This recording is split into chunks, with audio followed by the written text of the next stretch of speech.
जय हिंद दोस्तों, स्वागत है आप सभी का एक नई वीडियो में हम लोग बात करेंगे ज्ञान बिंदु जैस पब्लिकेशन द्वारा डेली टेस्ट सीरीज चलाई जाती है।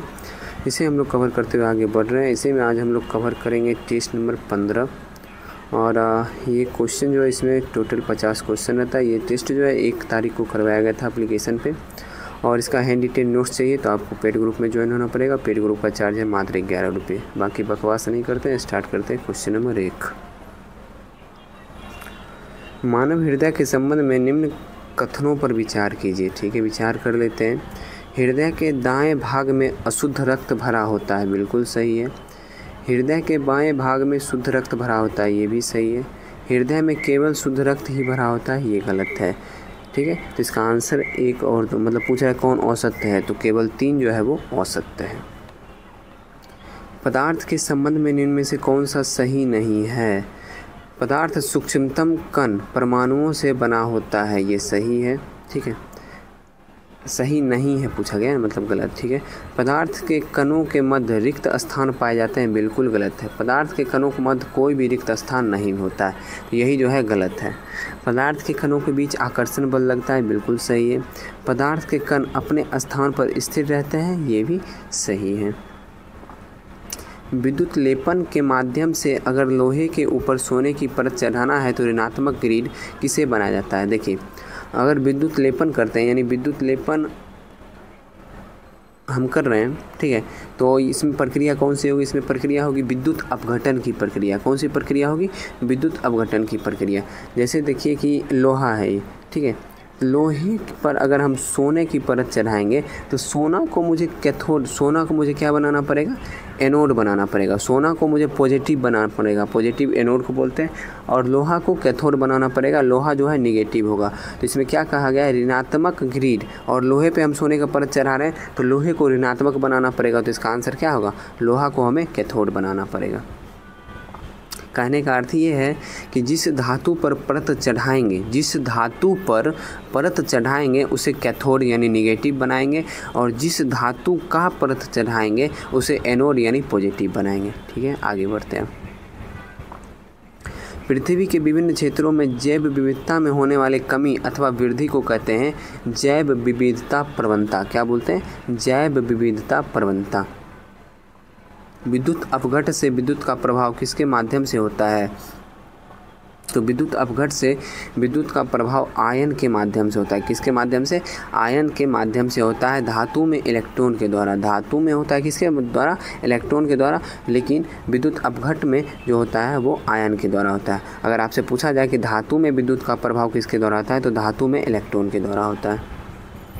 ऊर्ध्वाधर दिशा में 30 डिग्री के कोण से एक तीर को सीधे ऊपर छोड़ा गया। अगर तीर का प्रारंभिक वेग 30 मीटर प्रति सेकेंड तो कितने समय बाद तीर जमीन पर गिरेगा। देखिए, इसमें आपसे 3 क्वेश्चन पूछ सकता है। सबसे पहला समय पूछ दिया, दूसरा आपको रेंज पूछ सकता है, दूसरा क्वेश्चन क्या पूछ सकता है, रेंज, और तीसरा क्वेश्चन आपसे हाइट पूछ सकता है, मैक्सिमम हाइट। ठीक है, तो ये जो समय का फॉर्मूला होता है 2u sin θ/g। क्या होता है, 2u sin θ/g। ठीक है, इसे सॉल्व जब आप कीजिएगा तो आपको इसका आंसर मिलेगा 3 सेकेंड। अब आप बोलिएगा यहाँ पे सॉल्व कर दीजिए, तो यहाँ पे सॉल्व करना पॉसिबल नहीं है। जो नोट मैं देता हूँ hand retain notes paid group में, उसमें आपको सॉल्व किया हुआ मिलेगा। ठीक है, और दूसरा फार्मूला जो है वो होता है रेंज निकालने का। वो रेंज निकालने का फार्मूला है u² sin 2θ/g।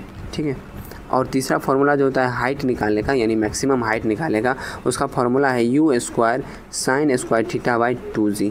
ठीक है, इस अनुसार आप तीनों आंसर निकाल सकते हैं। चलिए आगे बढ़ते हैं। मानव शरीर में कौन सा अंग जोड़े में नहीं पाया जाता है। किडनी जोड़े में होता है, फेफड़ा जोड़े में होता है, वृषण जोड़े में होता है, लेकिन हृदय जो है वो जोड़े में नहीं पाया जाता है, तो इसका आंसर होगा हृदय। एक उदासीन तत्व का द्रव्यमान संख्या 39। इसमें न्यूट्रॉन की संख्या प्रोटॉन से 1 अधिक है। इस तत्व में इलेक्ट्रॉन की संख्या कितनी होगी, आपको पता होना चाहिए। जो प्रोटॉन की संख्या होती है वही इलेक्ट्रॉन की संख्या होती है, तो आसानी से इसे आप निकाल सकते हैं। 39 बराबर x + 1, तो 1 इधर माइनस हो जाएगा, 38/2 यानी 19 जो है इलेक्ट्रॉन और प्रोटॉन की संख्या हो जाएगी, और 20 जो है वो न्यूट्रॉन की संख्या हो जाएगी। ठीक है, और 39 तो आपको द्रव्यमान संख्या दिया हुआ है। झूले की गति किस प्रकार की गति है? तो झूले की गति देखा जाए तो दोलन गति है, लेकिन दोलन गति के साथ साथ आवृत्ति गति भी है, और आवृत्ति गति अगर है तो सरल आवृत्ति गति तो होगा ही। तो इनमें से सभी इसका आंसर होगा। भारत में CCS carbon capture and storage की गतिविधियाँ किस मंत्रालय से जुड़ी है? तो कार्बन कैप्चर एंड स्टोरेज की गतिविधियाँ जो जुड़ी है वो जुड़ी है विज्ञान एवं प्रौद्योगिकी मंत्रालय से। और विज्ञान एवं प्रौद्योगिकी मंत्रालय के मंत्री कौन है अभी? ये जितेंद्र सिंह है शायद, एक बार आप लोग देख लीजिएगा इसे। निम्नलिखित कथनों पर विचार कीजिए। प्रोकैरियोटिक कोशिका में कोशिका भित्ति नहीं पाई जाती है, ये जो है बिल्कुल गलत है। प्रोकैरियोटिक कोशिका में कोशिका भित्ति पाई जाती है और सभी प्रोकैरियोटिक कोशिका में कोशिका भित्ति पाई जाती है, निश्चित है, ठीक है। और ये किसके बने होते हैं कोशिका भित्ति? प्रोकैरियोटिक कोशिका में ये बने होते हैं पेप्टिडोग्लिकॉन, ठीक है। और दूसरा है यूकैरियोटिक कोशिका में सेलुलोज की बनी कोशिका भित्ति पाई जाती है। ये सही है कि सेलुलोज की बनी कोशिका भित्ति पाई जाती है, लेकिन सभी यूकैरियोटिक कोशिका में कोशिका भित्ति नहीं पाई जाती है। सिर्फ कवक और पौधा जो है इनमें ही कोशिका भित्ति पाई जाती है। तो इसका आंसर हो जाएगा सही है केवल 2। कार्बन की किन्हीं दो संयोजकताओं के बीच कोण का मान कितना होता है? इसका मान होता है 109 डिग्री 28 मिनट। कितना होता है? 109 डिग्री 28 मिनट। और ये कौन दिया था?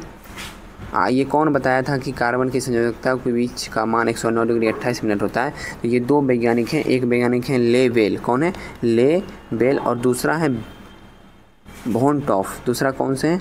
वोंटहॉफ, ठीक है, ये दोनों वैज्ञानिक। नेक्स्ट है, और बाकी जितना पॉइंट मैं बोल रहा हूँ इतना पॉइंट आपको कॉपी यानी हैंड रिटेन नोट्स जो मैं देता हूँ उसमें आपको लिखा हुआ मिलेगा। उसके लिए आपको पेड ग्रुप में ज्वाइन होना पड़ेगा। नेक्स्ट है, ताप बढ़ने पर गैसीय माध्यम में ध्वनि की चाल क्या होती है? देखिए यहाँ पे गैसीय माध्यम दे दिया, इससे भी कोई प्रॉब्लम नहीं है। कोई भी माध्यम हो, ठोस, द्रव, गैस, किसी भी माध्यम में ताप बढ़ने पर ध्वनि का मान जो है, ध्वनि की चाल जो है वो बढ़ेगी। लेकिन निर्वात में ध्वनि की चाल गमन नहीं करता है, निर्वात में ध्वनि गमन नहीं करता है। नेक्स्ट है, लीवर कून दरारें मानव के किस अंग में पाई जाती है? तो लीवर कून दरारें मानव की छोटी आंत में पाई जाती है। नेक्स्ट है, लुईस के इलेक्ट्रॉनिक सिद्धांत के अनुसार अम्ल वे हैं, लुईस के इलेक्ट्रॉनिक सिद्धांत के अनुसार अम्ल वे हैं, कौन से हैं? जो इलेक्ट्रॉन के निर्जन युग्म को ग्रहण करते हैं। क्या करते हैं? इलेक्ट्रॉन के निर्जन युग्म को जो ग्रहण करते हैं वे अम्ल हैं। किसके अनुसार? लुईस के इलेक्ट्रॉनिक सिद्धांत के अनुसार। इलेक्ट्रॉनिक सिद्धांत जो है 3 वैज्ञानिक के द्वारा दिया गया है। फर्स्ट वैज्ञानिक है आर्हेनियस थ्योरी, दूसरा हो गया ब्रोंस्टेड और लोरी थ्योरी, और तीसरा आपको नज़र आ रहा है लुईस का इलेक्ट्रॉनिक सिद्धांत। नेक्स्ट, हवा में गिरती तेल बूंद द्वारा प्राप्त चरम वेग होगा बूंद की त्रिज्या के वर्ग के समानुपाती। बूंद की त्रिज्या के वर्ग के समानुपाती होगा हवा में गिरती तेल बूंद की चरम, इसे ही सीमांत वेग भी बोलते हैं। चरम वेग या सीमांत वेग दोनों एक ही हुआ। मानव शरीर में कितने प्रकार की मांसपेशियां की पहचान की गई है? मानव शरीर में 3 प्रकार की मांसपेशियां की पहचान की गई है। पहला है रेखित मांसपेशी, दूसरा है अरेखित मांसपेशी, और तीसरा है हृदयक मांसपेशी। पहला है रेखित, दूसरा है अरेखित, और तीसरा है हृदयक मांसपेशी, ठीक है। किसी रासायनिक अभिक्रिया के पूर्ण होने पर जितनी ऊष्मा उत्सर्जित या अवशोषित होती है उसे कहते हैं क्या? तो उसे कहते हैं अभिक्रिया की एंथैल्पी। क्या बोलते हैं? अभिक्रिया की एंथैल्पी। नेक्स्ट है, एक विद्युत बल को 220 वोल्ट के विद्युत स्रोत से संयोजित करने पर 0.5 एम्पियर की विद्युत धारा लेती है, तो इस बल्ब की शक्ति क्या होगी? इसे निकालना पड़ेगा और बहुत ही आसान सा क्वेश्चन है। इसका फॉर्मूला होता है P बराबर VI। VI दिया हुआ है, V दिया हुआ है 220 वोल्ट, I दिया हुआ है 0.5 एम्पियर, इसे गुना कीजिएगा तो 110 वाट इसका आंसर हो जाएगा। नेक्स्ट है, निम्नलिखित में से कौन सी मिसाइल प्रणाली integrated guided missile development programme के तहत विकसित नहीं की गई है? तो ये हो जाएगा आपका ब्रह्मोस, क्योंकि इंटीग्रेटेड गाइडेड मिसाइल प्रणाली की जो शुरुआत की गई थी 1983 में। कब की गई थी? 1983 में, और इसका समाप्त कर दिया गया 2008 में। इसे कब समाप्त कर दिया गया? 2008 में। इसके तहत बनाया गया है पृथ्वी, अग्नि, आकाश, नाग, ये सब जो है ये integrated guided missile development programme के तहत बनाया गया है। लेकिन ब्रह्मोस जो है भारत और रूस की सहायता से बनाया गया ब्रह्मोस।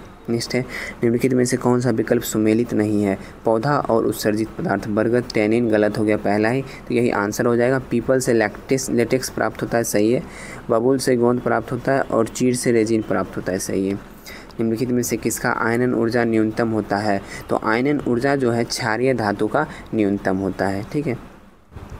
निम्नलिखित कथनों पर विचार करना है। दर्पण में केवल एक फोकस बिंदु होता है, सही है, और लेकिन लेंस में जो फोकस बिंदु होता है उसकी संख्या 2 होती है। दोनों पॉइंट सही है। दर्पण में केवल एक होता है और लेंस में 2 होता है। दर्पण जो है परावर्तन करता है लेकिन लेंस जो है अपवर्तन करता है। तो इसका आंसर 1 और 2 दोनों सही है। परासरण यानी ओस्मोसिस की क्रिया किस प्रकार की विलयन में घटित नहीं होती है? तो घटित नहीं होती है बोला गया है, ठीक है।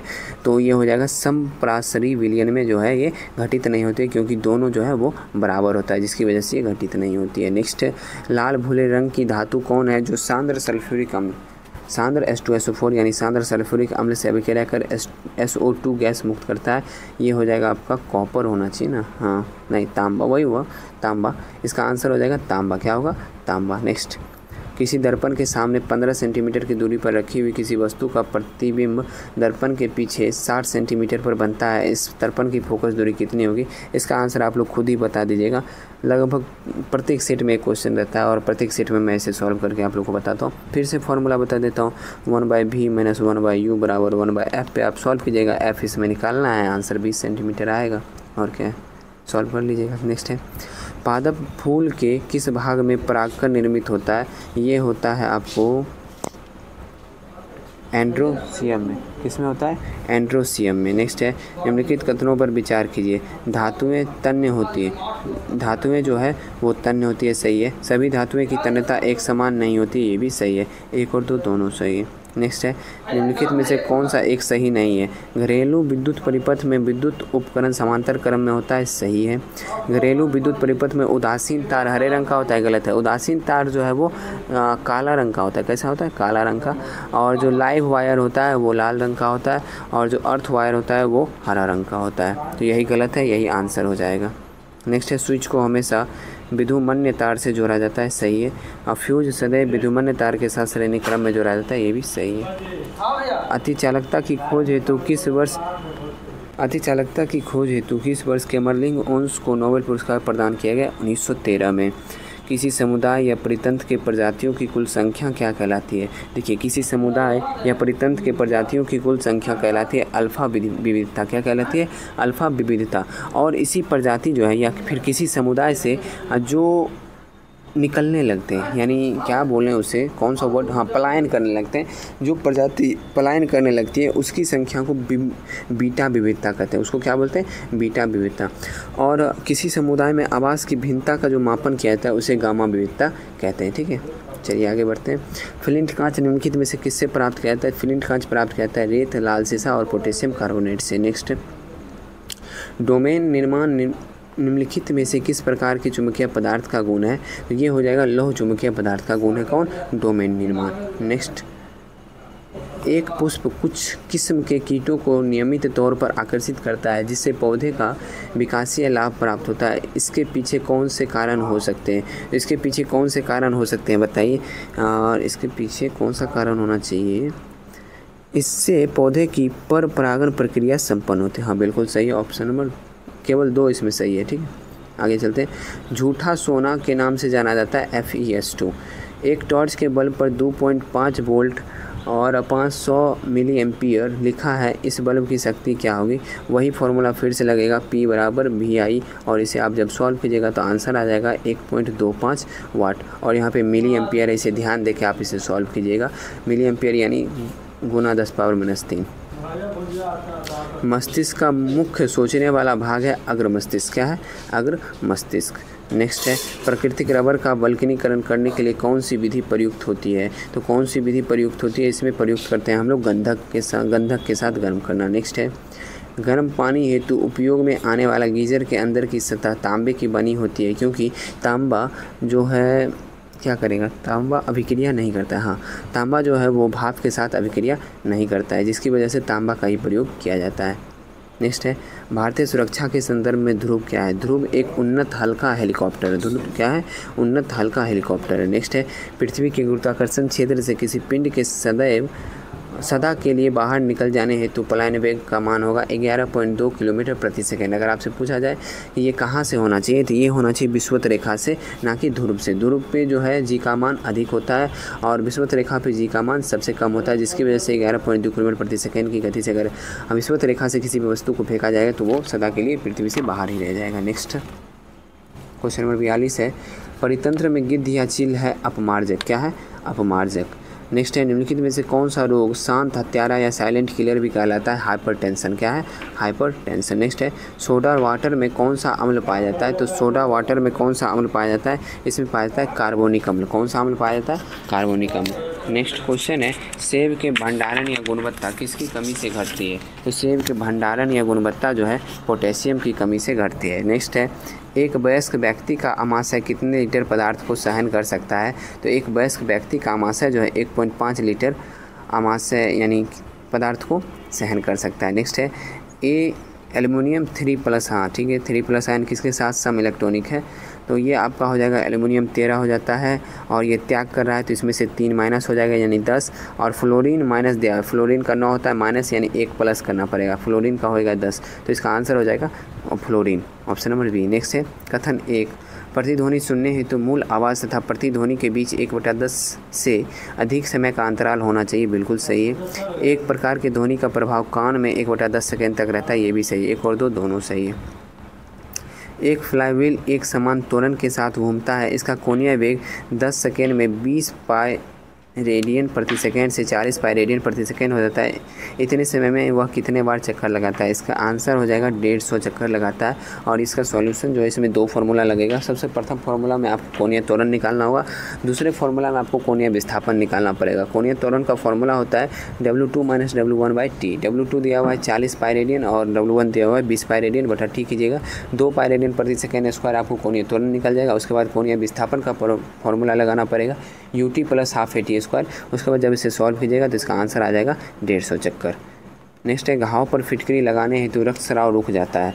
तो रक्तस्राव कैसे रुक जाता है? फिटकरी जो है रक्त को स्कंदित करके थक्का बना देती है। ठीक है, तो आज का सेट यही समाप्त हो रहा है। आशा करता हूँ पसंद आया होगा। सेट पसंद आया वीडियो को लाइक कर देना, चैनल पर नए हैं चैनल को सब्सक्राइब कर लेना। मिलते हैं नेक्स्ट वीडियो में। जय हिंद।